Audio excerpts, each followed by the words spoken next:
Bismillahirrahmanirrahim. Assalamualaikum warahmatullahi wabarakatuh. Waalaikumsalam warahmatullahi wabarakatuh. Wabarakatuh.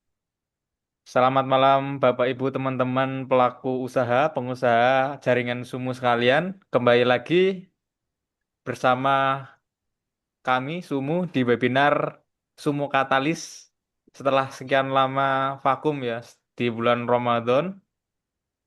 Alhamdulillah pada malam hari ini kita bisa bertemu kembali untuk membicarakan atau belajar tentang bahasan tema yang teramat penting juga bagi para pengusaha, yaitu tentang pentingnya legalitas bisnis di dalam pengembangan usaha kita. Pertama, mumpung ini masih nuansa bulan Syawal ya, teman-teman, kami dari Ambil Serikat Usaha Muhammadiyah sendok mengucapkan sirup. minal aizin wal faizin, mohon maaf lahir dan batin ya. Sekarang 17 April masih 29 Syawal versi KHGT Muhammadiyah, teman-teman. Oke, perkenalkan saya Tri Susanto dari Sekretariat Serikat Usaha Muhammadiyah yang pada malam hari ini akan memandu jalannya webinar Sumo Katalis ini. Ini tadi sudah absen di kolom chat, ada banyak sekali yang join, ada banyak yang join dari berbagai daerah di Indonesia, teman-teman. Ada yang dari Banjarmasin, Sleman, Jogja, ada juga yang dari Klungkung, Bali tadi ya.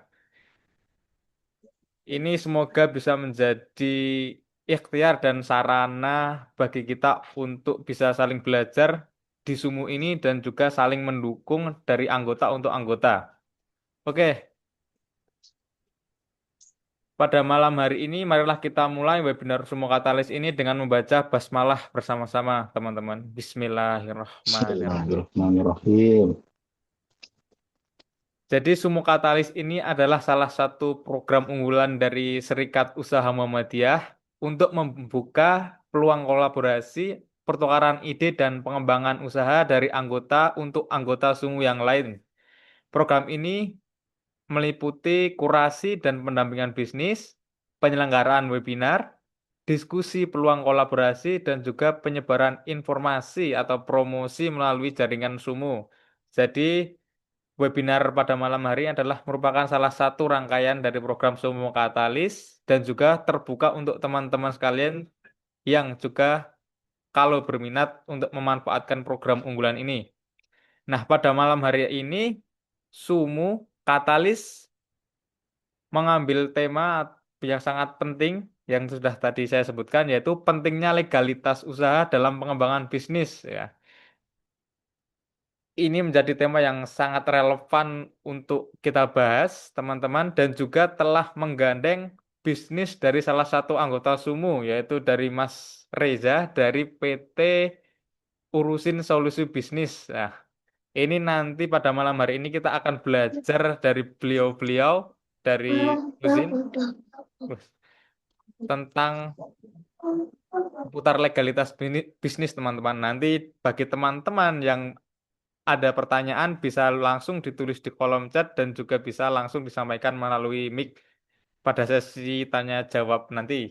Oke, langsung saja kita sapa pemateri kita pada malam hari ini, Mas Reza. Selamat malam, Mas Reza. Selamat malam. Assalamualaikum. Waalaikumsalam warahmatullahi wabarakatuh. Bagaimana kabarnya, Mas Reza? Alhamdulillah, luar biasa. Masya Allah. Mantap. Wah, Bismillah, Mas. Oke, sudah siap, Mas, Siap. untuk mengisi Suaranya webinar? putus-putus ya? Mohon maaf. Siap, siap. Wah, Masya Allah. Oke, sinyal saya. J. Oh, oke, mungkin bisa langsung saja, Mas Reza. Ini teman-teman sudah tidak sabar menunggu pemaparan dari Mas Reza ini dan tim Urusin. Monggo, silahkan, Mas Reza. Baik, Kak, saya Oke, izin. Astri.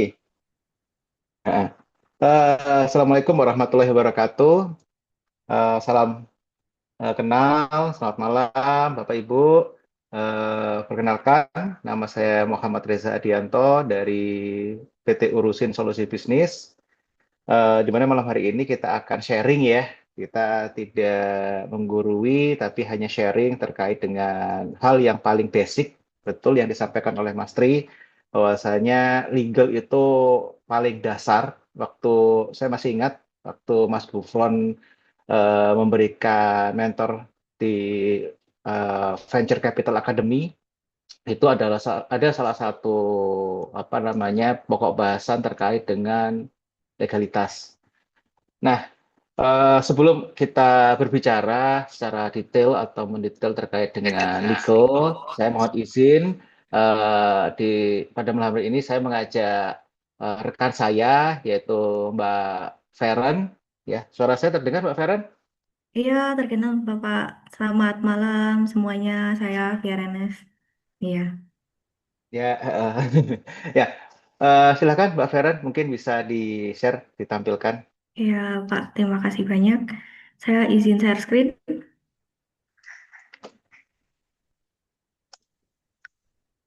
Oke, apa sudah terlihat? Sesi proses. Oke. Oke, sudah terlihat. Oke. Ya, Baik. Assalamualaikum warahmatullahi wabarakatuh. Waalaikumsalam warahmatullahi wabarakatuh. Selamat malam, Bapak dan Ibu sekalian. Perkenalkan, saya Fiaranas Siaan dari PT Urusin Solusi Bisnis. Sebelumnya, terima kasih banyak atas antusiasnya berkenan hadir pada webinar hari ini. Di sini, seperti yang dikatakan oleh Pak Reza, bahwasannya kita tidak menggurui, tapi hanya sekedar sharing terkait perizinan bagi pelaku usaha. Nah, kita sendiri sama-sama tahu bahwasanya mendirikan dan menjalankan suatu usaha itu bukan suatu hal yang mudah. Seringkali kita berfokus pada bagaimana usaha itu bisa berjalan, bagaimana menjamin keberlangsungan usaha, dan yang paling dipikir oleh para pelaku usaha ini bagaimana kita bisa cuan. Bukan begitu, Pak Reza? Namun sayang sekali Setuju. sayang sekali, seringkali ini ada sesuatu yang terlewat, ada sesuatu yang terlewat atau tertunda, yakni terkait dengan perizinan. Padahal pada era ini, pada kondisi di saat ini, perizinan itu bukan sesuatu yang administratif saja, tetapi sebagai bagian penting dalam menjalankan suatu usaha. Melalui kesempatan pada malam hari ini, saya ingin mengajak Bapak dan Ibu sekalian untuk melihat perizinan dari sudut pandang yang berbeda. Baik, Bapak dan Ibu sekalian, sebelum kita berdiskusi terlalu panjang terkait perizinan, saya ingin mengajak Bapak dan Ibu sekalian untuk memahami terlebih dahulu apa sih yang disebut dengan izin itu. Jadi, pada pasal 1 angka 19 Undang-Undang Administrasi Pemerintahan telah menjawantahkan bahwasanya izin adalah keputusan pejabat pemerintahan yang berwenang sebagai bentuk persetujuan atas permohonan warga masyarakat sesuai dengan ketentuan peraturan perundang-undangan. Atau simpelnya, izin itu adalah bentuk persetujuan dari negara atas kegiatan yang kita lakukan. Artinya, negara itu ingin menjamin bahwasanya kegiatan kita itu aman, kemudian sesuai aturan, dan yang terakhir adalah tidak merugikan pihak-pihak lain. Nah, Bapak dan Ibu mungkin kita bisa bayangkan sebentar, bagaimana kalau tidak ada sistem perizinan di negara kita. Pertama, dari merek dan identitas usaha sendiri. Ketika tidak ada pengaturan dan pendaftaran merek, maka akan marak sekali merek-merek ini yang sama. Kemudian bisa menimbulkan konflik antar pelaku usaha. Nah, siapa yang paling dirugikan di sini? Yaitu pelaku usaha yang sudah dari lama membranding merek ini. Kemudian dari sisi produk makanan dan minuman sendiri, apalagi untuk kaum muslim, apabila tidak ada sertifikasi halal, maka masyarakat ini tidak memiliki kepastian bahwa produk tersebut sudah halal dan bisa melanggar eh, larangan-larangan yang telah ditetapkan oleh Allah Subhanahu wa Ta'ala. Jadi ini merupakan sesuatu yang sensitif dan sangat penting di masyarakat. Kemudian bagaimana dari sisi kesehatan dan keselamatan? Contohnya adanya BPOM, izin edar, PIRT. Kalau misalnya apa itu nama makanan tidak diproses dengan standar kebersihan, maka akan banyak sekali kasus-kasus keracunan. Kemudian apabila bangunan usaha didirikan tanpa memperhatikan keamanan, maka mungkin akan terjadi suatu bencana yang tidak kita inginkan. Contohnya ada bangunan roboh dan lain sebagainya. Bahkan usaha bisa berdampak terhadap lingkungan. Contohnya apa? Yaitu terkait pembuangan limbah, apalagi limbah B3. Mungkin Bapak dan Ibu sekalian pernah melihat pabrik-pabrik yang tidak memenuhi perizinan lingkungan, yang membuang limbah ini langsung ke masyarakat. Dampaknya tuh mungkin tidak kita rasakan saat ini. Mungkin kita hanya melihat, oh ini bau, tak, oh memang bau atau dan lain sebagainya. Tapi kita kan selalu, ya udah memang itu aja. Padahal yang sebenarnya terjadi dengan limbah yang dibuang begitu saja ke masyarakat itu bisa menyebabkan penyakit-penyakit yang serius seperti kanker dan lain sebagainya. Contohnya ada suatu pabrik di Gresik itu yang sudah berjalan beberapa berpuluh tahun dan suatu desa itu semua warganya terjangkit kanker karena pembuangan limbah yang tidak sesuai dengan aturan.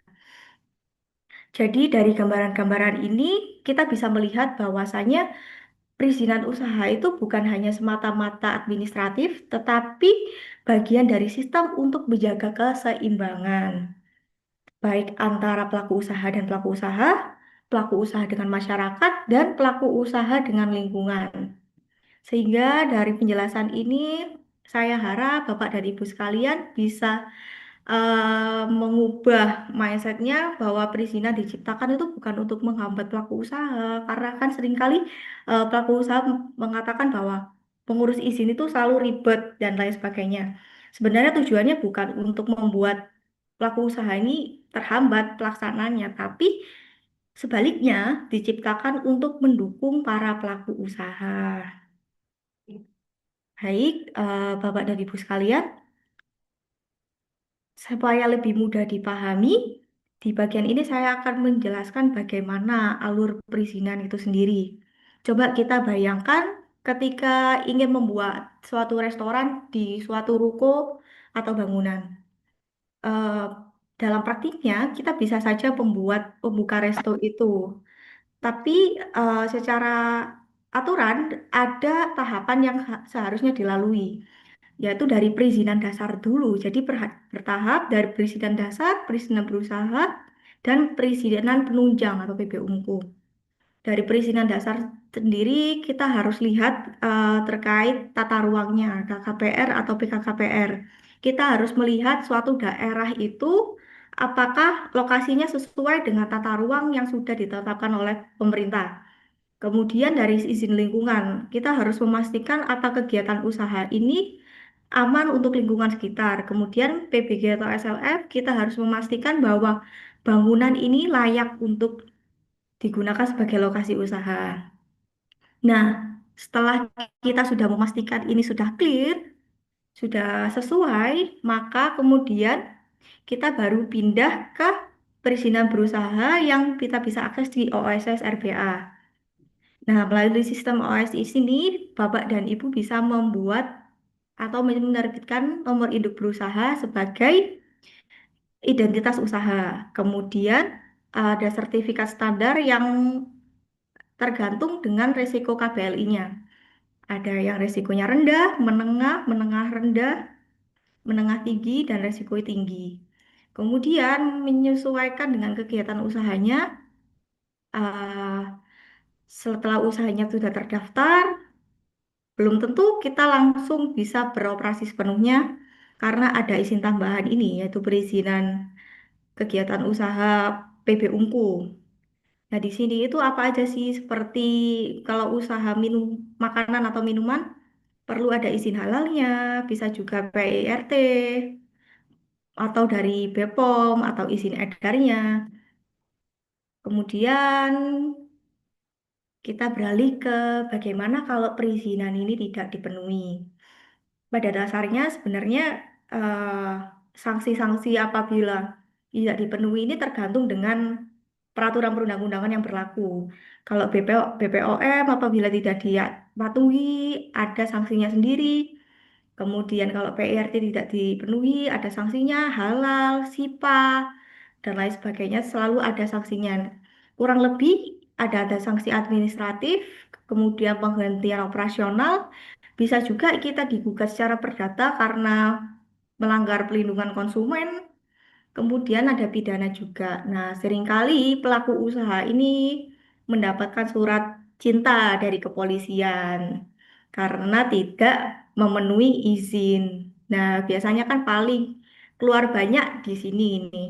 Ketika sudah ada pemanggilan kepolisian untuk verifikasi, biasanya selalu pasti keluar banyak di sini. Jadi untuk menghindari hal-hal seperti ini, saya sarankan untuk perizinan berusaha itu segera untuk dipenuhi. Begitu. Untuk selanjutnya, pentingnya mengurus pajak akan dilanjutkan oleh Pak Reza. Monggo Pak Reza. Oke, makasih Mbak Feren. Ya, di sini saya yakin Bapak Ibu sebagai pelaku usaha banyak usahanya ini sudah running ya, sudah berkembang cukup baik, bahkan penjualannya pun sudah di atas yang diharapkan ya. Namun apabila Bapak Ibu tadi sudah sampaikan oleh Pak Feren dari sisi legalnya itu masih belum tertata dengan rapi, kemudian yang ini terkait dengan perpajakan itu masih belum visible. Nah, ini pasti nanti akan tersandung-sandung dalam melaksanakan atau mungkin mengembangkan bisnisnya. Nah, kenapa sih kita itu penting membicarakan terkait dengan perpajakan bagi teman-teman pelaku usaha? Karena pajak itu adalah syarat legalitas bisnis ya. Kalau dalam perspektif hukum bisnis itu usaha yang sah bukan hanya dari sekedar izin ya tadi sudah disampaikan Mbak Veron harus punya badan usaha kalau misalnya ingin berkembang ya apalagi kalau seperti yang waktu kita ikuti tahun 2025 lalu ya Venture Capital Academy mau nggak mau teman-teman harus punya namanya badan usaha. Nah, badan usaha yang apa cocok ya disarankan adalah dalam bentuk perseroan terbatas. Kemudian selain memiliki badan usaha harus punya NIB, tapi juga wajib terdaftar dan patuh terkait dengan perpajakan. Maka pajak itu menjadi bagian daripada legal compliance perusahaan. Artinya tanpa pajak maka bisnis teman-teman itu belum sepenuhnya legal secara operasional gitu. Nah, kalau dalam perspektif bisnis, ya perpajakan ini dilihat dari investor, bank, partner, itu mereka itu akan menanyakan apakah sudah punya NPWP, apakah bisa ditunjukkan SPT-nya, apakah sudah berstatus PKP atau belum gitu. Karena kalau untuk PKP kan udah di atas 4 miliaran ya. Kalau dalam setahun itu wajib pelaku usaha mendaftarkan diri sebagai pengusaha kena pajak. Karena tanpa hal itu akan dianggap usahanya itu informal. Nah, kalau nggak informal, ya teman-teman tentunya ketika ingin mengembangkan scale up bisnisnya itu untuk menggandeng investor itu akan kesusahan begitu. Oke. Nah, next Mbak.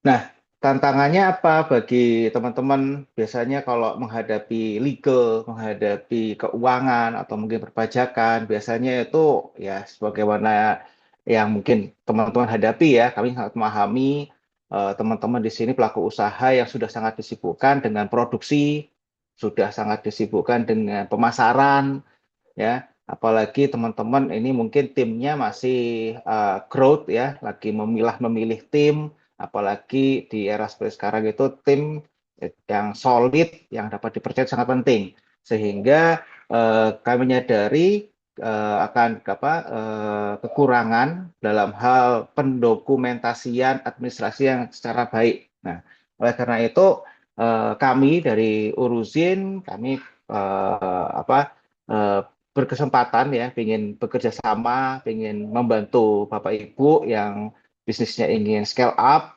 bisnisnya yang ingin growth, untuk mengurus perizinan yang mungkin sampai dengan hari ini masih tertunda pengurusannya atau mungkin masih belum sempat diurus ya. Oh, maka dari itu kami insya Allah akan membantu Bapak Ibu untuk segera mengkomplaikan bisnisnya agar ketika ingin mengajukan tender, ketika ingin bertemu dengan investor gitu. Nah, itu lebih firm, lebih nyaman dalam berbisnis. Next, Mbak. Nah, urusin itu apa sih? Nah, urusin itu adalah satu perusahaan jasa konsultan perizinan usaha yang mana visi kami itu sangat sederhana sekali. Kami ingin menjadi mitra ya terbaik dalam menyediakan solusi perizinan yang inovatif dan handal. Ya, kami ingin menjadi partnernya Bapak Ibu yang mana Bapak Ibu hanya fokus di produksi, hanya fokus di operasional, dan pemasaran biar kami yang akan menjaga gawang ya, menjaga gawang di sisi legalnya, di sisi finance dan perpajakannya agar Bapak Ibu dapat berbisnis dengan nyaman dan tenang gitu. Dan misi kami ada 6. Yang pertama adalah memberikan solusi terbaik dalam menyediakan solusi perizinan kepada Bapak Ibu. Kemudian yang kedua berorientasi pada kepuasan. Dan ketiga kami dilengkapi oleh beberapa tim yang sangat profesional dalam pengetahuan dan peraturan perizinan. Yang keempat, inovasi yang kami berikan kepada Ibu ini berkelanjutan dalam menyediakan solusi perizinan. Dan yang kelima, integritas etika dalam semua aspek bisnis sangat dijaga. Jadi segala informasi yang masuk ke dalam kami, yang masuk di kami, baik itu dokumen-dokumen konfidensial itu kami rahasiakan, tidak kami berikan kepada siapapun. Dan yang terakhir, kolaborasi dan tim kerja secara sinergis untuk memberikan solusi yang komprehensif dan terintegritas. Gitu. Next, Mbak.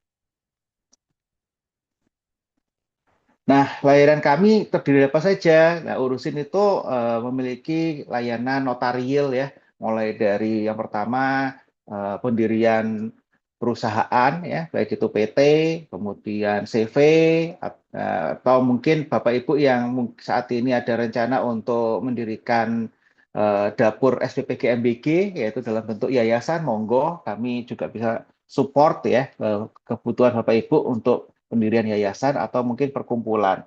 Kemudian yang kedua, kita juga bantu terkait dengan sertifikat standar ya. Zaman dulu mungkin sebelum tahun 2021 kita masih kenal namanya TDP ya, tanda daftar perusahaan. Nah, itu sekarang sudah berubah menjadi sertifikat standar.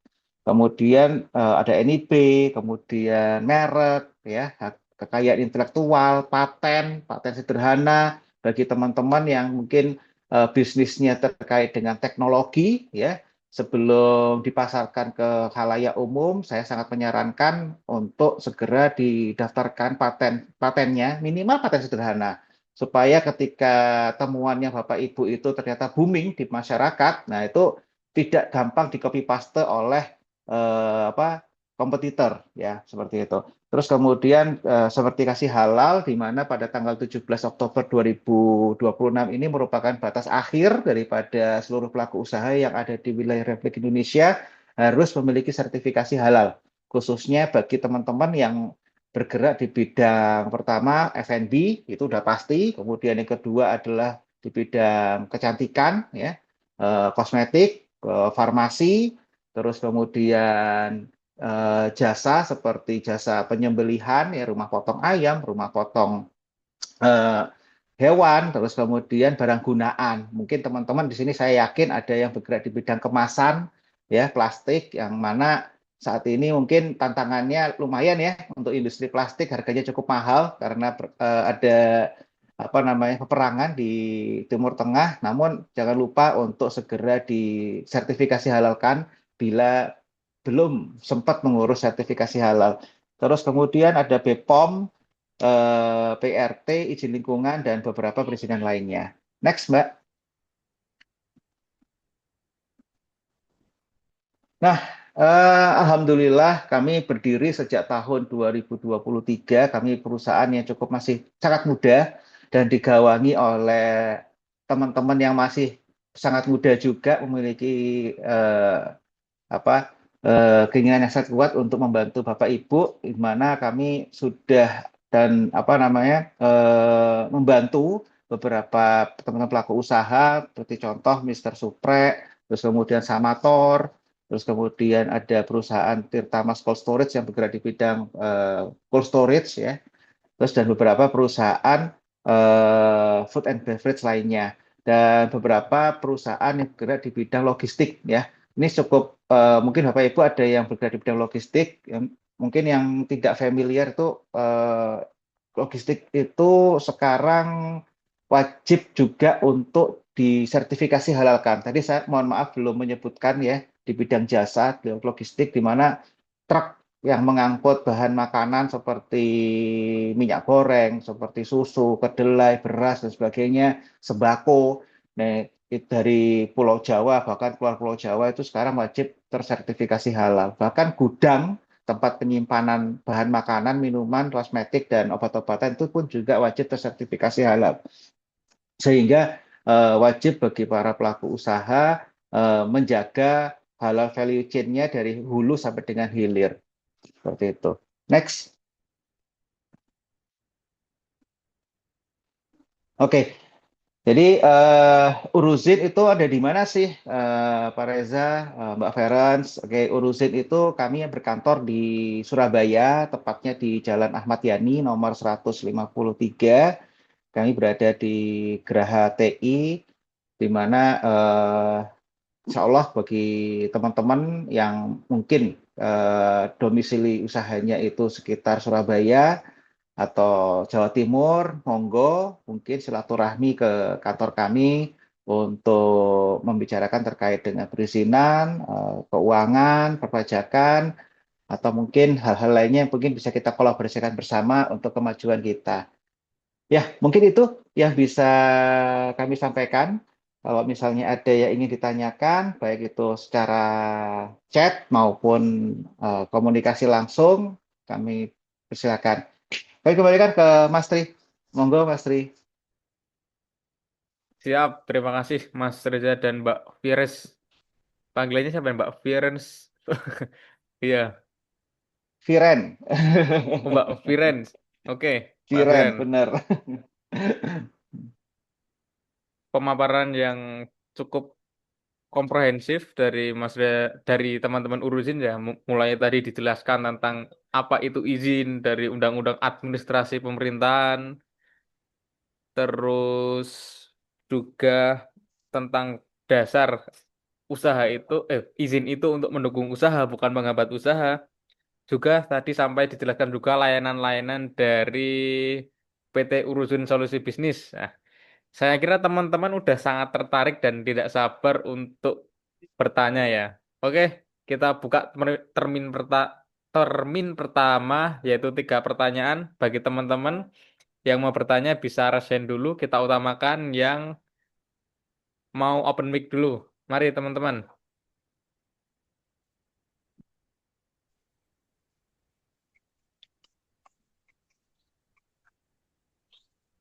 Halo, selamat malam. Assalamualaikum. Waalaikumsalam warahmatullahi wabarakatuh. Waalaikumsalam. Monggo Mas SPL Jaya. Ini Mas siapa ini? Silakan Mas bisa perkenalan dulu Baik. nama dan kota Ya, asalnya. baik. Terima kasih atas kesempatan yang diberikan. Nama saya Ari dari Ngawi ini, Pak. Jadi saat ini saya membutuhkan PBG, Pak. Cuman saya masih awam tentang pengurusan PBG itu. Jadi kira-kira misalkan ini kantor Bapak di Surabaya, Pak siapa namanya tadi? Pak Reza. Pak Reza, ya? Pak Reza, betul. Nggih, Pak. Nggih. Kalau kita di Ngawi, kantor Bapak di Surabaya itu kalau PBG itu kan kaitannya dengan lokasi usaha, Pak ya. Nah, itu Betul? apa mungkin, Pak, bisa dibantu, Pak, kira-kira, Pak? Siap. Ada lagi, Bapak? Sementara itu dulu, Pak. Oh, siap. Oke. Langsung dijawab, Oke. Mas Tri? Atau disimpan dulu? Mungkin disimpan dulu ya, Mas. Oke, Biar siap. sekalian nanti. Oke, Ya sekalian. teman-teman yang lain, Nggih. silahkan. bisa raise hand atau juga bisa langsung open mic. Tadi pertanyaan dari Mas Ngawi tadi, yang dari Ngawi tadi sudah luar biasa ya. Bertanya tentang PBG ini sangat update sekali ini berarti ya. Iya, soalnya Oke. gini, Pak Reza, kebanyakan UKM itu kalau nggak ngerti seluk-beluk perizinan, nanti begitu dia buka kantor, didatangi kawan sambu. Jadi Pengalaman ya, Pak. ini pengalaman saya sendiri sampai akhirnya di apa ya dibelain sama Disperindak. Kalau Hmm. didatangi kawan sambu, kira-kira jawabnya seperti apa kan gitu. Makanya ya sebenarnya semua UKM intinya pengen melengkapi semua perizinan yang diperlukan. Cuman kadang-kadang di bidang tertentu gitu ada oknum-oknum yang menyalahgunakan kesulitan UKM di dalam memenuhi perizinan Hmm. ini sehingga kita juga repot juga akhirnya seperti itu yang terjadi gitu. Betul, betul, Pak. Oke, mungkin bisa pertanyaan itu dulu Mas Ria bisa dijawab ya. Mungkin akan memancing pertanyaan-pertanyaan yang lain dulu. Monggo silahkan. Siap, siap, matur nuwun. Dengan Bapak Nun Sewu, Pak Asminipun. Pak Ari dari Ngawi, Pak. Oh, Pak Ari, nggih. Ngapunten, Pak. Pak Ari. Ya, Pak Ari. Matur nuwun, Pak Ari.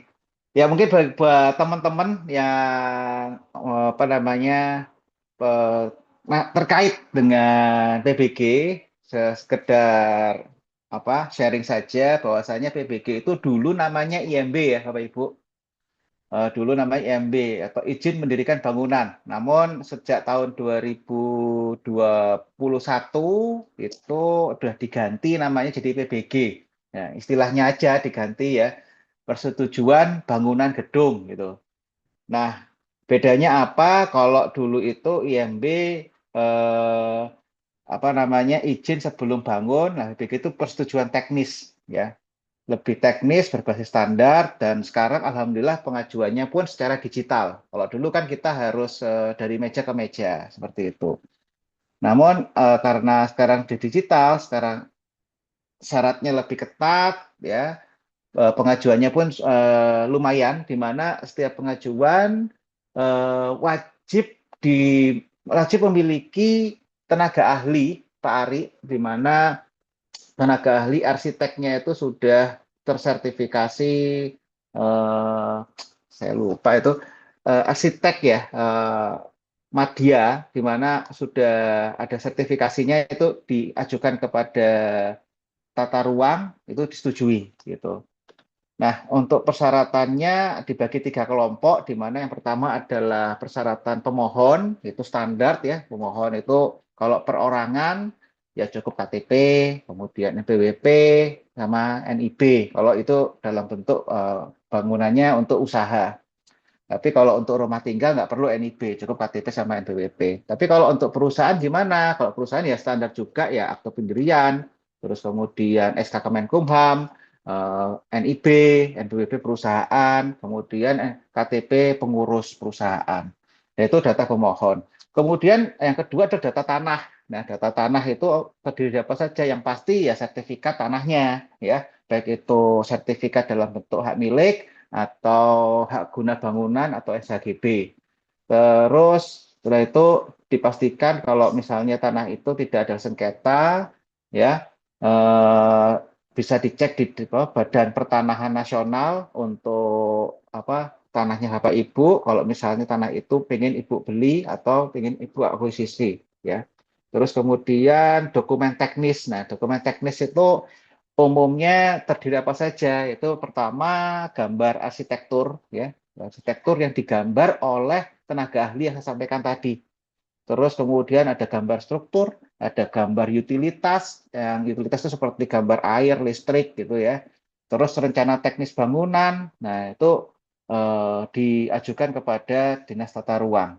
Nah, di mana dalam pengajuan ini nanti semuanya serba digital, eh, apa namanya, kita bantu dalam hal apa penyusunan gambar teknis tadi, terus setelah diajukan masuk antrian apa dinas teknis, di review, kemudian mereka akan survei ke lokasi, kita akan dampingi. Kalau misalnya ada revisi terkait dengan gambar tersebut, kita bantu revisinya sampai dengan pendampingan ke apa DPM-PTSP sampai dengan keluar seperti itu, Pak Ari. Terkait dengan biaya, nah, saya non sewu Pak Ari, nanti kalau misalnya Pak Ari berminat untuk kita sharing terkait hal tersebut, kita bisa diskusi secara pribadi, Pak Ari. Bisa Ya, nanti saya ya. share nomor apa WA saya, nomor WA Ya, kantor untuk lebih detailnya. Begitu, Pak Ari. nggih. Siap, terima kasih Mas Reza penjelasannya. Coba kita Siap, bayangkan Pak. dari penjelasan Mas Reza tadi, kalau bagi UKM memikirkan langkah step by step-nya tentu pusing. Sangat Pasti, sangat luar biasa. betul. Jadi belum Betul, sempat kita setuju. melakukan kelangsungan usaha, untuk urus izin aja sudah setengah mati pusingnya seperti itu. Nah, tentu Pakat. ini menjadi catatan penting bagi UKM bagaimana di saat bersamaan memenuhi semua perizinan, di saat di sisi yang lain kita juga berjalan menjalankan usaha. Tentu kehadiran Mas Reza ini sangat membantu bagi para UKM. Kira-kira seperti itu harapannya. Bismillah. Matur nuwun, Pak Ari. Bismillah. Bismillah.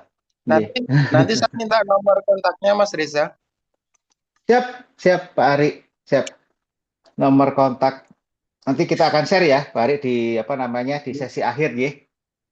Siap, siap, Ji. Siap. Nggih. Iya Mas Hari, insya Allah nanti grup WA-nya juga akan kita buka, jadi teman-teman juga bisa lanjut diskusi di grup ya teman-teman. Oke, ada yang lain yang mau on mic untuk bertanya? Ya, halo, halo, Assalamualaikum. Waalaikumsalam Waalaikumsalam warahmatullahi warahmatullahi wabarakatuh. wabarakatuh. Silahkan Mas Putra dari Manokwari, monggo. Oke, Pak, matur suwun. Izin, Pak, ini saya mau Siap, nanya, Pak, apa namanya terkait perizinan, Bapak ya. Kebetulan siap. kami ini kan sudah ada ini, Pak, PT Perorangan, Bapak. Eh, Namun kan ini kami rencana itu mau merubah kode KBLI-nya, Pak. Jadi ada beberapa KBLI itu yang akan kami tambahkan, Pak. Apakah nanti itu dari Kemenkumhamnya itu apakah berubah juga Pak dari apa ahunya ya kalau nggak salah itu ya. Siap. Ada lagi, Pak Putra? Cukup Pak, mau seperti itu dulu nggih. Nggih, Siap, matur Pak nuwun. Putra. Siap, Matur nuwun. Langsung dijawab ya, Mas Tri. Nun Oke, sewu. monggo Mas. Monggo, monggo. Nggih, siap. Silahkan. Mbak Feren, mau gantian? Silahkan Mbak Feren. Iya, Pak. Sebelumnya sudah pernah ada case serupa sebelum ditetapkan KPLB 2020. Kita kan punya klien yang apa namanya KPLB-nya harus diganti atau disesuaikan sehingga memang butuh diperbaiki di sistem OSS-nya. Nanti kalau misalnya Bapak berkenan untuk kami bantu, bisa langsung hubungi WhatsApp kami saja, Pak. Seperti itu. Oh, baik Bu, terima kasih. Tadi sudah Ya, saya sempat lihat ya di WhatsApp-nya tadi. Nggih, matur suwun. ya Pak Putra. Mungkin saya tambahkan ya Pak Putra terkait dengan apa namanya KBLI, betul. Sampaikan oleh Mbak Feren. Setahun lalu, tahun 2025, pemerintah sempat melakukan pembaruan KBLI. Nah, pembaruan KBLI berdasarkan PP nomor 28 tahun 2025, bahwasanya ada beberapa KBLI yang dulu ada, sekarang udah nggak ada, seperti itu. Dan karena sudah ada pembaruan, nanti di apa namanya KBLI di AHU-nya itu pasti juga akan ada perubahan, Pak Putra, seperti itu. Dan KBLI yang ada di AHU-nya ada perubahan, nanti ngerembetnya pasti di NIB. NIB juga ada pembaharuan. Tapi insya Allah nanti kita bantu. Meskipun Pak Putra posisi di Manokwari ya, Pak Putra ya. Domisili sehari-hari di sana atau sesekali saja terbang ke Manokwari? Alhamdulillah domisili sampun mriki, Pak. Masya Allah, mantap, luar biasa. Nggih, nggih, mantap, nggih. Ya, siap. Nanti kita share nomor kontaknya, Pak Putra. Kita akan diskusi lebih lanjut terkait dengan teknis ya, Nggih, teknis siap. apa namanya pengerjaan. Siap. Ya, Mas Tri, monggo. Oke, mungkin yang lain teman-teman ada yang mau on mic lagi? Izin bertanya Aduh, Pak, saya wah, Sandi Pak dari Gunung Kidul. monggo Mas Andi dari Gunung Kidul. Oh iya Pak, izin saya ini kan masih jadi karyawan ya. Cuman saya ada satu NIB, NIB-nya itu apa namanya penjualan online gitu, toko online seperti itu, sama penyewaan penyewaan apa rental pariwisata seperti itu. Tapi di beda tempat. KBLI-nya ada dua, tapi ada dua lokasi juga. Masih skalanya sih apa namanya resiko ringan ya seperti itu. Terus saya mau tanya untuk perpajakan, Pak. Perpajakan kan saya sudah ada masih status karyawan ya, ada potongan pajak dari perusahaan seperti itu. SPT-nya sudah ada. Terus untuk pelaporan SPT-nya nanti seperti apa ya untuk usaha tersebut ya? Terima kasih, Pak. Matur nuwun Pak Sandi. Terkait dengan perpajakan, Pak Sandi usaha kan ini ya beriringan antara menjadi profesi karyawan dengan bisnis ya. Nah, untuk omset usahanya sekarang per tahun kira-kira di angka berapa, Pak Sandi Nun Sewu? Oh, masih kecil sih, Pak. Oh, J, Seratusan paling. Di bawah oke. 500. Siap. Jadi begini, Pak Sandi, selama transaksinya itu di bawah 500 juta, ya alhamdulillah tidak perlu bingung harus apa namanya bayar pajak karena selama bisnisnya itu pasti atas nama pribadi, perorangan, itu tidak perlu ada pembayaran pajak, dibebaskan sampai dengan 500 juta, Pak Sandi. Terus untuk pelaporannya gimana? Nah, mungkin nanti kita akan apa namanya teknis ya, itu masuk ranah teknis. Apakah harus dilaporkan atau tidak? Karena kan tidak kalau misalnya transaksinya itu lawannya adalah PKP, ya, lawan transaksi kita PKP, ya, itu biasanya akan kedetek, Pak. Nah, tapi kalau misalnya lawannya sesama saya dengan Pak Sandi jual beli, misalnya jual beli burung gitu, Pak ya. Nah, berapa harganya? Mungkin antara 1 juta 2 juta itu nggak ada masalah kalau itu nggak apa namanya tidak terlalu urgent ya terkait dengan pelaporannya. Tapi kalau kita pengadaan nilai transaksinya apa PKP total jual belinya 200 juta gitu, ya itu baru kita akan laporkan di laporan pajak pribadi kita yang harusnya bulan April ini nanti tanggal 30 terakhir ini, Pak Sandi. Oh Tanggal iya tiga betul. puluh terakhir kita. Betul. Karena harusnya kemarin Maret, tapi Pak Purbaya selaku Menteri Keuangan melakukan perpanjangan untuk perorangan itu sampai bulan April. Gitu, Pak Sandi, kondisinya. Aman, Pak Sandi, kalau masih di bawah 500, insya Allah. Oke, baik Pak. Terima kasih Pak. Siap, siap. Diperbesar lagi, Pak Sandi, bisnisnya. Kalau Insya bisa, Allah. kalau bisnisnya serius, ada niche pasar, ditingkatin, langsung dijadikan PT aja Pak Sandi. Seperti tadi Pak Sandi dari Manokwari, kita bantu untuk PT perorangannya Pak. Gitu. Ya, makasih Pak. Siap. Oke, terima kasih. Dari teman-teman yang lain ada yang mau on mic lagi? Waduh, Assalamualaikum Mas, mau tanya. monggo Mas Irfan. Waalaikumsalam warahmatullahi wabarakatuh. Maaf ya Mas, nggak on cam. Ini yang pertama terkait dengan eh, perizinan usaha, CV, terus PT sama perorangan itu apakah pajaknya sama? Terus segala bidang usaha itu apakah pajaknya juga sama? Misalnya di bidang apa? Perhiasan atau semacam cincin gitu, saya tuh pernah mendengar kalau pajaknya tuh hanya 0,5% atau berapa gitu. Kalau nggak salah 0,5% tuh cuma berapa tahun, habis itu nanti ke 22% atau 11% gitu ya. Itu mungkin mohon penjelasannya. Terima kasih. Siap. Pak Irwan ya, asminipun. Irfan, Oh Irfan, ngapunten. ya. Ya Pak Irfan, mohon izin. Jadi begini Pak Irfan terkait dengan perpajakan, konteksnya badan usahanya itu CV, PT, perorangan, itu dilihatnya dari omset Pak Irfan.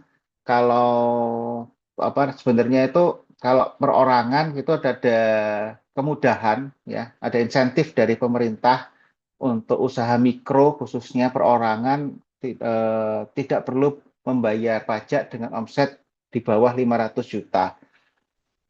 Dan betul yang disampaikan Pak Rifan tadi, kalau misalnya bisnis kita berkembang di atas 500 juta, itu gimana Pak? Nah, kalau bisnis kita berkembang, eh, saya sarankan untuk segera membuat badan usaha. Ya, badan usahanya itu terbebas, bisa CV, bisa PT, PT-nya itu bisa PT perorangan dulu, monggo, karena mungkin di awal-awal berbisnis belum punya partner, masih sendirian, CEO, Chief Everything Officer, ya, itu PT perorangan aja dulu, kecuali bisnisnya sudah punya partner, punya teman, itu CV, apa, PT persekutuan, gitu. Nah, kalau dalam bentuk PT atau CV gimana pajaknya? Nah, pajaknya di 0,5%, betul Pak. Di mana pemerintah juga memberikan insentif bagi para pelaku usaha yang masih baru, itu bisa menggunakan pajak final 0,5 dari omset. Jadi nembaknya di atas. Nembaknya itu di penjualan. Jadi kalau penjualannya itu let's say 1 miliar, nah jadi yang dibayar cuma 1 miliar kali 0,5% dalam 1 tahun, seperti itu. Jadi jauh lebih ringan dibandingkan kalau normal. Nah kalau normal itu berapa Pak? Normalnya itu 22%, tapi nembak di bawah, nembaknya itu di laba bersih, 22% dari laba bersih, seperti itu. Nah, tapi itu nanti setelah kurang lebih berjalan ya disampaikan oleh Pak Irfan tadi 3 tahun ya. Jadi pemerintah itu memberikan kesempatan bagi para pelaku usaha untuk memanfaatkan insentif pajak tadi. Seperti itu Pak Irfan. Jadi nggak perlu takut ya teman-teman terkait dengan pajak itu tidak bisa dihindari ya. Jadi kalau saya apa namanya ketika ketemu sama teman-teman konsultan pajak itu ya kelesetannya atau apa guyonannya itu ada 2 hal yang nggak bisa dihindari selama kita masih hidup. Yaitu pertama adalah kematian, yang kedua adalah pajak gitu. Apalagi dengan Cortex ya, sekarang sistemnya Cortex, segala transaksi kita itu diketahui oleh pemerintah. Jadi kita ikuti aja perpajakan, namun ada apa namanya, ada mungkin kami bisa memberikan masukan-masukan untuk menyikapi pajak Bapak Ibu itu baiknya seperti apa gitu. Jangan sampai bisnisnya Bapak Ibu itu udah terlalu besar, sudah apa miliaran, terus kemudian masalah pajak itu nanti aja diurus gitu, nanti aja dikerjakan gitu. Sehingga menumpuk beberapa tahun nggak dipedulikan, akhirnya kena surat cinta dari kantor pajak gitu. Itu jangan sampai, karena kasusnya kan seperti tahun lalu ya, pengusaha kita, saudara kita di Boyolali, seingat saya itu pengusaha susu, itu omsetnya udah miliaran ya, seingat saya, itu pajaknya pun juga lumayan 2 miliar, itu naudzubillah min dzalik ya. Jangan sampai seperti itu. Kita harus peduli mulai dari saat ini. khususnya bagi teman-teman yang sudah dapat feeling bisnisnya ini kok makin besar ya, seperti itu. Gitu, gitu Pak Irfan. Siap. Terima kasih, Pak. Dari teman-teman Ya, yang Pak. lain, ada yang mau on mic lagi? Izin, Bapak. Monggo Mas Doni, Ya, perkenalan dulu dari perkenalkan, dari mana asalnya. Nah, nama saya Doni dari Jawa Barat, Cianjur Puncak. Ya, ini kita juga diingatkan dari teman-teman ya, jadi kegelisahan, jadi masalah jadinya di kitanya. Diingatkan itu, Pak Doni udah diurus belum pajaknya? Ini mumpung ada waktu sampai tanggal 30 gitu. Cuma yang jadi pertanyaan kita itu, kita kan bergelut di bidang usaha dagang gitu ya, belanja di distributor gitu, seperti oleh-oleh haji dan pernak-pernik souvenir. Nah itu sarannya dari Bapak siapa tadi? Reza, dengan Reza. Oh, Pak Reza ya. Ya, Itu siap. sebaiknya gimana dan apakah kita harus menyiapkan ini laporan keuangan seadanya atau bagaimana ya? Nah, tadi kan kita dengar kantornya di Jawa ya, Jawa Surabaya, ya, Jawa Surabaya. Timur. Nah, kita Ya, ada di Jawa Barat. Apakah ada perwakilan di sini? Di Jawa siap, Barat atau siap. Jakarta gitu? Untuk kita konsultasi atau dan seterusnya. Izin, Bapak. Ya, siap Pak Doni. Ya, salam Pak Doni. Ya, jadi begini Pak Doni, usahanya perdagangan tersebut masih atas nama pribadi Pribadi, atau masih sudah pribadi. pribadi? Ya, oke. Berarti NIB-nya NIB pribadi ya. Nah, NIB pribadi. eh ya siap.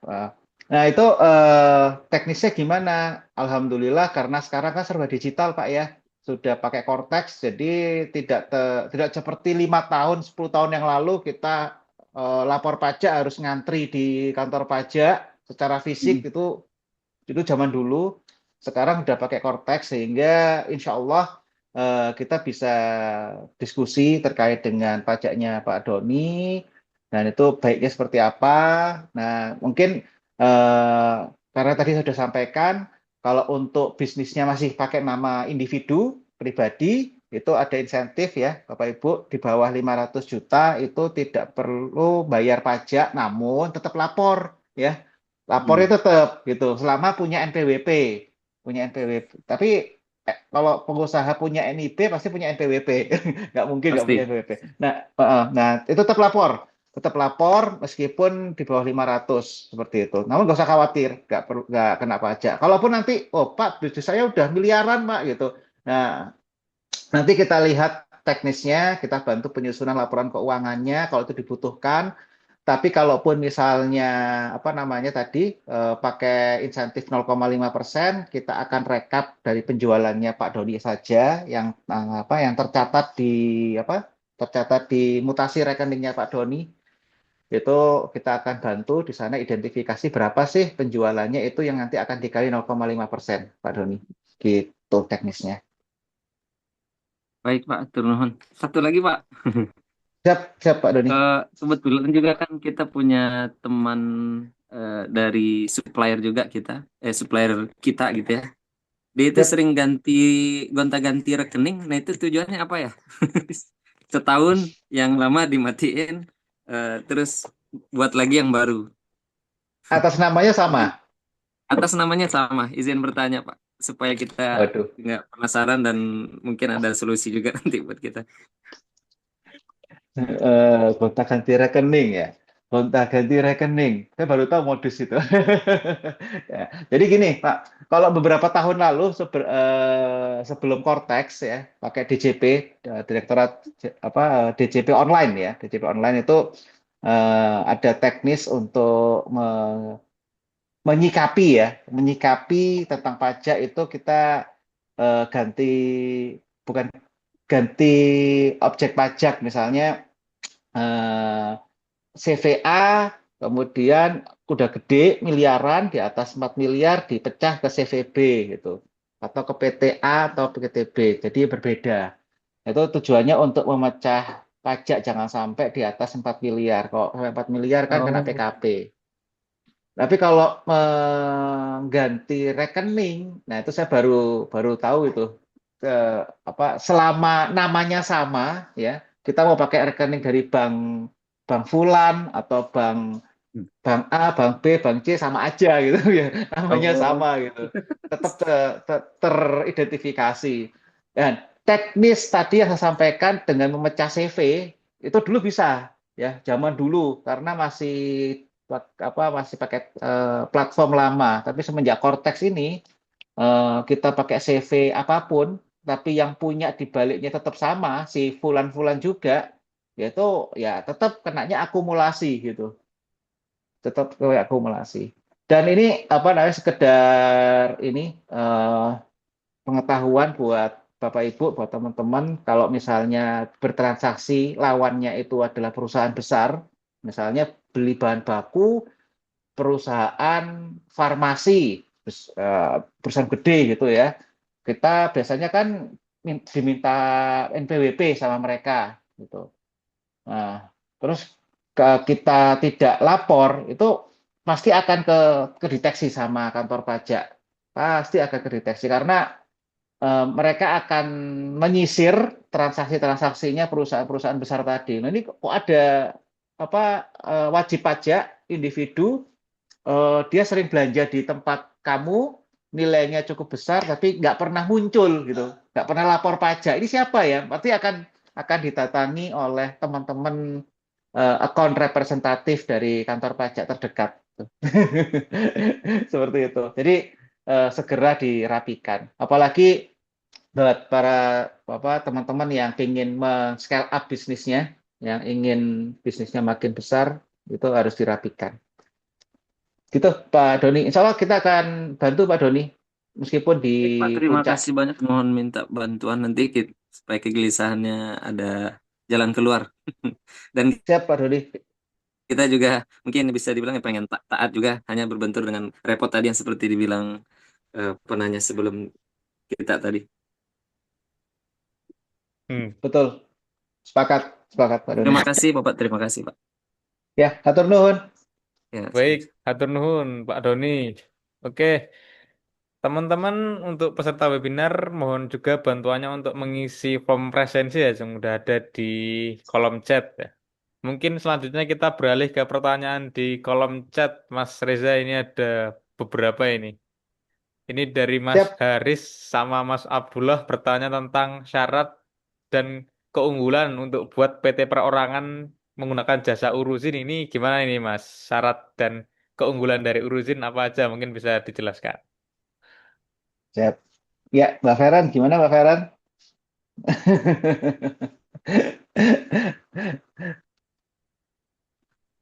Iya, jadi untuk dari kami juga bersedia membantu untuk pembuatan PT perseorangan.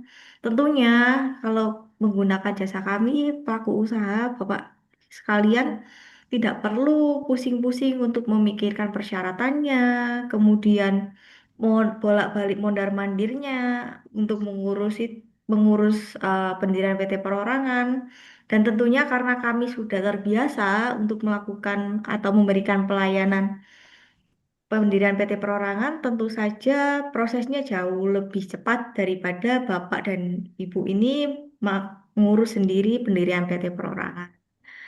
Nanti kalau misalnya eh, berkenan untuk kami bantu dalam pendirian PT Perorangan, bisa langsung hubungi saya maupun Pak Reza.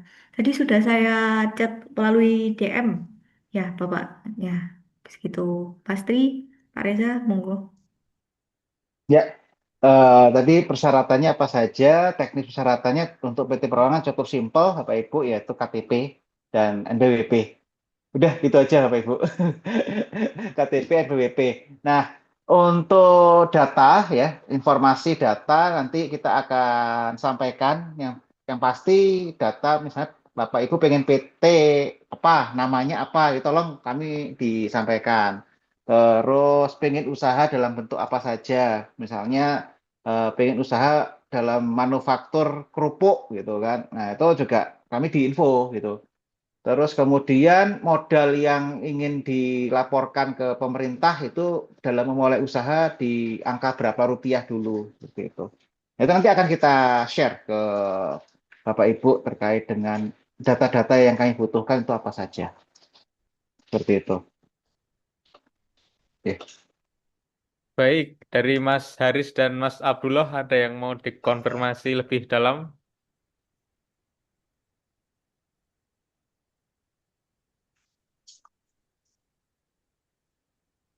Oke, sepertinya cukup. Nanti bisa dilanjutkan Siap, siap, komunikasi lewat WA. siap. Oke, ada pertanyaan dari Mas Putra Bahari ini. Bagaimana proses dan syarat-syarat perizinan usaha kuliner terintegrasi keramba jaring apung di laut? Wah, ini bagaimana ini, Oh. Mas Reza ini? Perizinan di kelautan. eh ke apa? Kuliner terintegrasi keramba jaring apung di laut. Oke. Mohon izin Pak Putra, kalau boleh tahu ini kuliner berarti resto ya? Atau budidaya, budidaya ikan, tapi di laut budidayanya.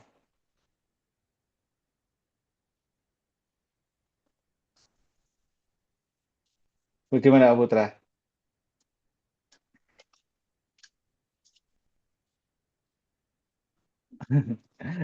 Oke, kalau Halo Pak misalnya Putra. Oh, Heeh.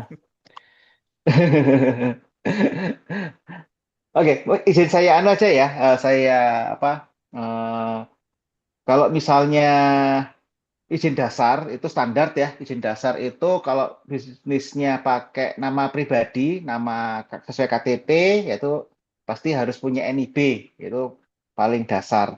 Terus NIB-nya harus didaftarkan KBLI-nya KBLI berapa seperti itu. Itu paling paling basic ya. Terus karena ini kuliner ya, kalau saya kan bayangan saya di kepala itu kuliner tapi di laut gitu kan, di laut. Jadi entah itu bikin buka resto gitu ya, ketika apa namanya customer datang itu harus naik speedboat dulu ke tengah laut baru bisa makan di tengah laut seperti itu bayangan saya itu apa saja persyarat apa dokumen perizinannya. Yang pertama yang pasti sertifikat like hygiene ya, sertifikat like hygiene bahwasanya eh, kuliner yang Bapak Putra tawarkan kepada masyarakat itu terjaga atas higienitas eh, produknya ya. Jadi dikonsumsi oleh banyak orang itu aman itu. Kemudian yang kedua, sesuai dengan Undang-Undang Nomor 33 Tahun 2014 tentang jaminan produk halal, ya wajib mengurus sertifikat halal karena kan ini kuliner ya, tidak sekedar ikan laut ya. Jadi kami kalau bahan bakunya ikan laut itu udah pasti halal ya. Tapi karena kuliner ini diolah dengan menggunakan bumbu-bumbu ya seperti rempah-rempah bumbu kita nggak tahu ya pakai pakai saus Inggris entah pakai saus tiram ya kan itu dari olahan pabrik ya itu apakah halal apa tidak itu kita akan apa bantu untuk pengurusan perizinan sertifikasi halalnya terus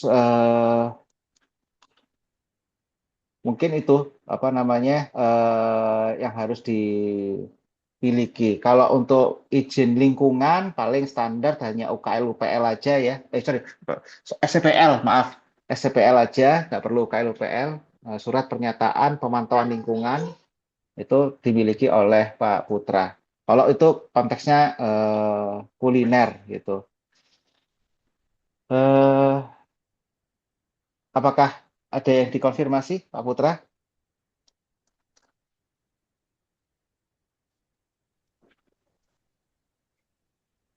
Halo? oke, sepertinya cukup, Mas. Cukup ya, karena kuliner Wah, apa ini di kepala. Oke, oke. oke, mungkin Mas, ada yang resen lagi nih. Siapa ini, Mas? SPL Jaya. Ya, Silahkan, terima kasih. monggo, Mas. Nambah boleh ya ini, Mas? Oke, boleh, Monggo. boleh sekali. Iya. Ini saya ingin menanyakan ke tim ofisialnya Sumu ini. Kebetulan saya masih agak belum mengetahui. Sumu kan baru diluncurkan sekitar 2 bulan, 3 bulan yang lalu kalau nggak salah itu, Pak. Iya. Nah itu maksud saya begini, pertanyaan saya, apakah kalau kita bergabung di Sumu itu ada semacam fasilitasi yang bisa kita dapatkan sehingga Sumu ini bisa menjadi semacam corongnya UKM gitu kira-kira, atau lebih lebih detailnya gini, kira-kira visi dan misinya Sumu itu seperti apa? Mohon diberikan penjelasan. Begitu kira-kira, matur suwun.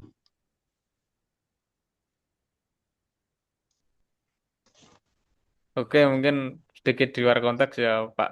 Ah, Nggih, insya Pak Allah Ari. dalam waktu, iya, Mas Ari, insya Allah dalam waktu dekat, insya Allah besok kita akan kirimkan ke Mas Ari landing page Nggih, layanan-layanan dari Sumu ya, Mas. Kita sudah menyediakan rangkuman layanan-layanan untuk anggota baru Sumu, baik itu dari skala usaha yang kecil, besar, nggih. maupun yang masih menengah, atau juga yang bahkan belum memiliki usaha. Nah, itu bisa nanti dimanfaatkan dan terhubung ke eh, CS atau keterangan-keterangan lengkapnya dari masing-masing layanan. Mungkin itu dulu, Mas.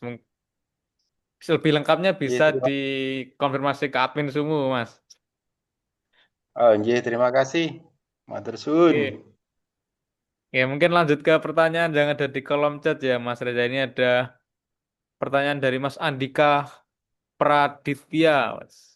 Mohon saran untuk usaha jual beli emas perorangan dengan omset di atas 500 juta per tahun. Baiknya seperti apa ya, Bos? Ini gimana ini, Mas? Berarti perorangan belum ada badan hukumnya, apakah juga pajaknya ikut mana ini berarti? Atau monggo Mas Reza. Oke. Jadi kalau sudah di atas 500 juta per tahun, nah itu udah mulai masuk radar itu, Pak. Masuk radarnya pajak ya. Tapi tidak perlu khawatir ya terkait dengan apa namanya pelaporannya gimana. Kalau bisnisnya ini masih pakai menggunakan nama perorangan, ya sebagaimana saya sampaikan tadi, nanti laporannya juga sama perorangan, yang mana terakhir nanti tanggal 30 April. Nah, eh, nominal yang harus dibayar itu sebagaimana yang tadi sudah disampaikan waktu kita diskusi di awal itu 0,5% dari omset ya. Jadi kalau omsetnya itu ambil contoh 500 ya 0,5% dari 500 begitu ya Bapak Ibu ya. Jadi tidak perlu khawatir dapatnya dari mana? Apakah harus nyusun laporan keuangan? Nggak perlu ya. Kalau misalnya apa namanya ngambilnya dari 0,5% itu cukup dari mutasi rekening aja Bapak Ibu. Nanti kita akan bantu identifikasi mutasi rekeningnya Bapak Ibu, yang mana itu merupakan transaksi jual beli atas logam mulia tadi. Seperti itu tuh Bapak. Halo, cukup Pak?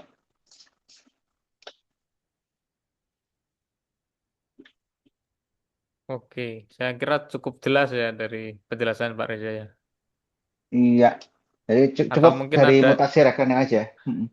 yang mau dikonfirmasi dari penanya tadi? Oke, cukup mungkin Mas. Iya. La, ya, lanjut ke pertanyaan selanjutnya Mas. Ini bertanya tentang pembuatan koperasi. Ini dari Uruzin apakah juga mengurusi layanan pembuatan koperasi gitu Mas? Atau bisa dijelaskan ke kami? Kalau koperasi Oh gimana iya. gitu? Ya. Heeh. Hmm. Koperasi. Jadi kita juga bisa bantu untuk pendirian notarial ya, not koperasi, di mana sekarang kan koperasi itu berdasarkan Undang-Undang Cipta Kerja. Zaman dulu koperasi itu harus didirikan minimal 20 orang. Ya, kita harus ngumpulin tuh banyak 20 orang gitu. Zaman era beberapa puluh tahun yang lalu ya. Tapi semenjak kita kerja, selama kita punya teman, partner, ada 9 orang minimal, itu udah bisa mendirikan koperasi. Seperti itu. Nah, koperasi itu dipecah jadi beberapa bagian ya, Bapak Ibu. Ada koperasi yang paling common, paling umum itu koperasi simpan pinjam ya, paling umum. Tapi yang kedua ada koperasi ini Bapak Ibu produsen ya, penghasil tas. Nah, penghasil tas, penghasil sepatu gitu. Nah, itu koperasi produsen. Nah, penghasil susu itu koperasi produsen. Dan juga ada koperasi konsumen itu juga ada gitu. Jadi macam-macam bentuk koperasi yang ada di Indonesia yang ditawarkan oleh pemerintah, tergantung nanti Bapak Ibu ingin menjalankan usaha koperasinya ini di bidang yang mana gitu. Nah, persyaratannya apa saja? Tadi persyaratannya itu sangat standar ya. Pastikan ada 9 orang dahulu, terus kemudian KTP ya, KTP dari para pendiri, kemudian NPWP daripada pendiri, terus kemudian ada data-data nanti yang kami share ke Bapak Ibu pendiri, itu sama seperti ketika mendirikan PT Perorangan, koperasi ini mau dikasih nama apa ya, koperasi misalnya koperasi produsen tas dan sepatu eh, mana Majalengka atau apa gitu, atau koperasi tas sepatu Bandung gitu, silakan nanti Bapak Ibu ajukan ke kami nama koperasinya. Terus kemudian simpanan wajibnya itu berapa ya, kan ketika Bapak Ibu mendirikan koperasi pasti muncul yang namanya simpanan wajib sama simpanan pokok ya. Simpanan pokok itu dibayarkan sekali ketika mendaftar. Nah, yang harus disetorkan oleh para calon anggota itu berapa sih kesepakatannya? Apakah 100.000, apakah 500, apakah sejuta? Nah, kemudian simpanan wajib yang harus disetorkan oleh anggota setiap bulan itu berapa? Itu harus nanti diisi di daftar data yang akan kami ajukan ke Bapak Ibu seperti itu. Tapi insya Allah bisa kita bantu untuk koperasi.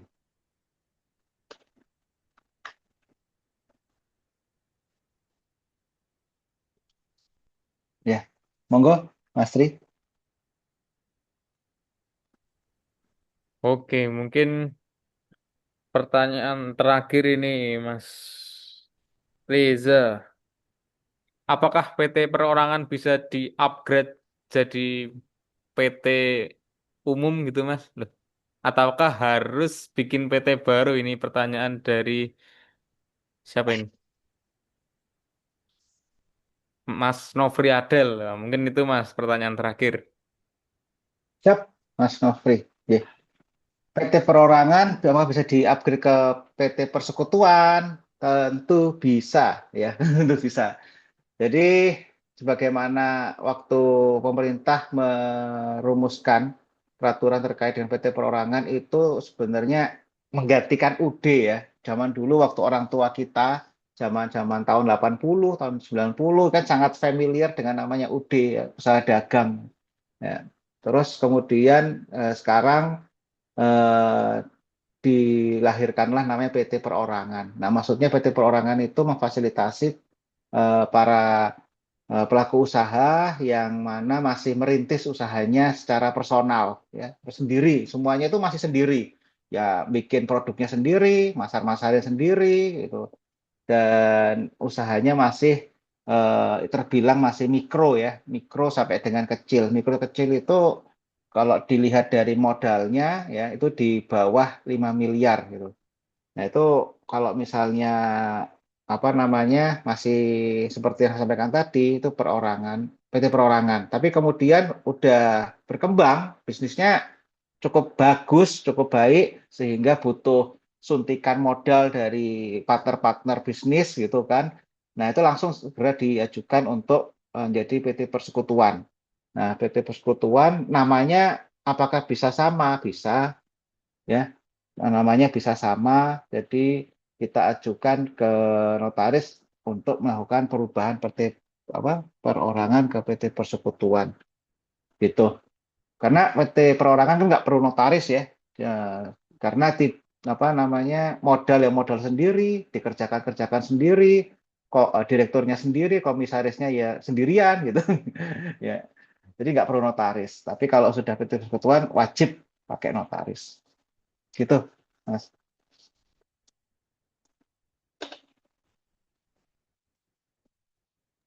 Baik, terima kasih Mas Reza atas penjelasannya. Oke,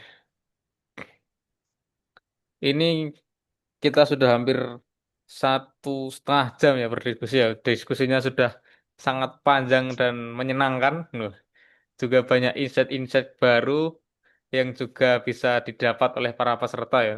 Termasuk saya. Saya juga jadi sedikit-sedikit paham ini tentang legalitas dan pajak tadi ya. Ya, Oke,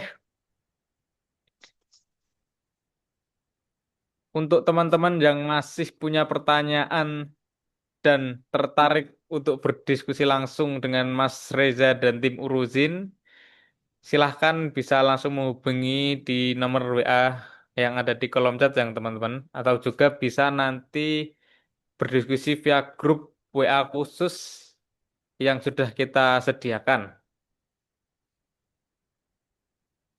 Nah, insya Allah grupnya sudah kita buka. Wah, ini nomornya.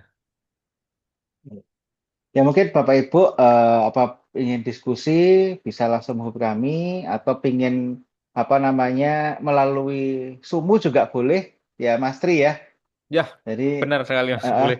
Jadi alhamdulillah sebagai part of Sumu ya, kita sangat terbantu sekali di mana Sumu sebagai katalis daripada bisnis-bisnis kita. Misalnya Bapak Ibu kelupaan nomornya Uruzin itu berapa gitu kan, tapi ada kebutuhan untuk dibantu dalam pengurusan pendirian perusahaan atau mungkin perpajakan atau yang lain terkait legal itu bisa menghubungi Sumu. Nanti Sumu yang akan menyambungkan kepada kami. Gitu Bapak Ibu. Nah, untuk nomor kami ada di 0851 8634 5500 atau bisa direct message di Instagram kami di @urusin.id di Instagram. Seperti itu Bapak Ibu. Oke, baik. Oke. Benar ya Bapak Ibu. Bisa juga melalui admin Sumu.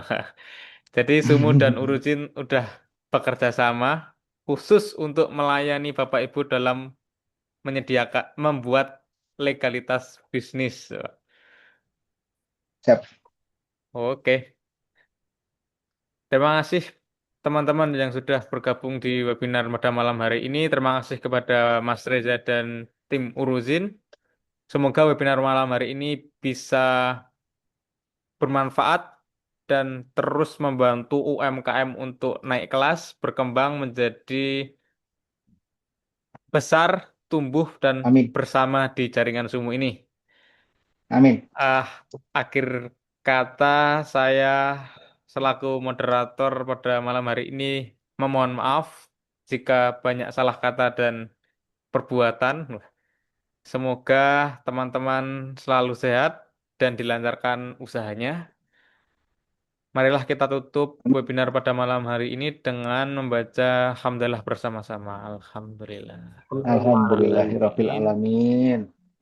Wassalamualaikum warahmatullahi wabarakatuh. Waalaikumsalam warahmatullahi wabarakatuh. Terima kasih banyak Mas Tri, terima kasih banyak Bapak Ibu. Waalaikumsalam. Terima kasih, Pak. Terima kasih, Pak Reza. Matur nuwun, nggih Pak. Assalamualaikum. Mari, monggo. Zoom.